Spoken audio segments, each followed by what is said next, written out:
সুন্দর সুন্দর নাম রাখবেন, নামগুলো সুন্দর রাখার চেষ্টা করবেন। লিকুল্লি ইসমিন আসার, প্রতিটা নামের একটা প্রভাব আছে।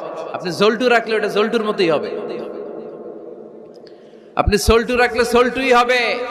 আর আপনি যদি রাখেন খালিদ বিন ওয়ালিদ, এটা খালিদ বিন ওয়ালিদের মতো বাঘের বাচ্চা হবে।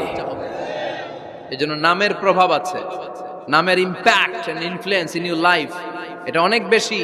সুন্দর সুন্দর নাম রাখবেন। সপ্তম দিনে সর্বশেষ কাজ হচ্ছে বাচ্চার মাথার চুল হালাক করে দিবেন, শেভ।